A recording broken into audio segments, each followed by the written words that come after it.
A study abroad education loan of 30 to 50 lakhs means you're roughly paying 4 to 6 lakhs in interest per year. By reducing your interest rate by just 3%, you can save around 1.5 lakhs annually. That's nearly 10 lakhs over a loan term of 6 to 7 years. Sounds like a big saving, right? But how do you actually reduce your interest rate by 3%? It's done through a process called education loan refinancing. Hello everyone, this is Shatakshi and welcome back to AcadFly powered by PhysicsWallah, India's largest education platform. Now, let me first tell you what this video is about. This video focuses specifically on education loan refinancing, also known as education loan takeover, balance transfer. All these terms refer to the same thing, transferring your outstanding education loan from one bank to another. Now the question arises, why do students transfer loans? There are many reasons, but the two most common ones are high interest rate at the current bank and unfriendly repayment policies or poor customer service. Many students are simply fed up and look for better options.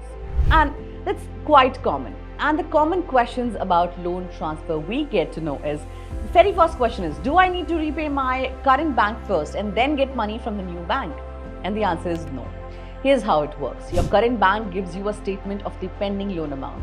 You submit the statement to the new bank. The new bank considers it your loan amount and sanctions the new loan accordingly.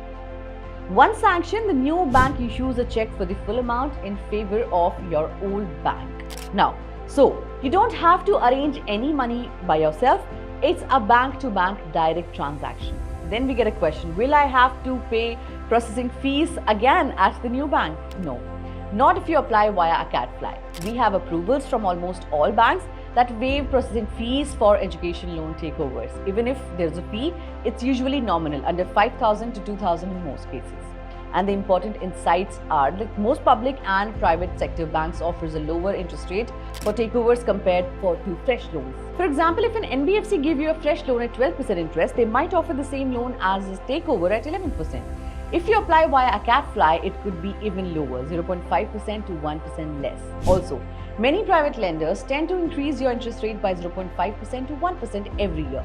That's why after 1 to 2 years, people prefer to transfer the loan to get a cheaper interest rate. Now, some of you might have seen many videos on CBI's 50 lakh non-collateral education loan for abroad studies. If you haven't, then I'll make another video for you. This is a groundbreaking news. Earlier, many students couldn't choose SBI because it required collateral. Even through SBI's interest rates and charges were better than private lenders, students without collateral had no option. But now, SBI has launched a non-collateral loan product. That means if your existing loan is with an NBFC or private lender charging higher interest, you can now transfer it to SBI at just 10% without any collateral. Want to know your savings? If you want to understand how much you'll save by transferring your loan or check if your university is eligible for a non-collateral loan transfer to SBI, contact your education loan takeover team. You can call us on the number displayed on the screen or request a call back via the link in the video description, or you can simply mention your details in the comment. And we don't charge any processing fees for the loan process. Now the question arises, when should you transfer? I usually don't advise transferring your loan within the first 6 months after disbursement. That's because most NBFCs and private banks charge a prepayment penalty if you close your loan early. However, after 6 months, most banks don't have any penalty, so you're free to transfer anytime after that. Previously, I'd said that you should finish your studies before transferring, but now most banks have relaxed that condition.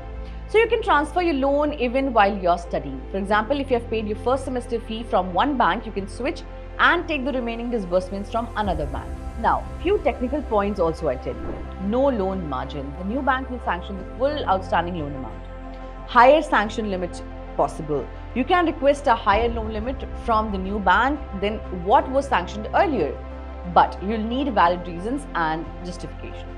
Next is collateral transfers. If you're transferring a collateral-based loan, the new bank will most likely require fresh collateral. All other terms remain similar to regular education loans. Now, I hope everything is clear now, and if you have any doubts about loan takeovers or refinancing, drop them in the comments. We'll answer everything. AcadFly has a dedicated team for education loan transfers, and with the level of expertise we can have in the processing loans. So at the end, I just want to say that all the AcadFly services are completely free. If you found this video helpful, Please do share and subscribe and share this to the people who really want an education loan to study abroad. Thanks for watching this video. I'll see you in the next one.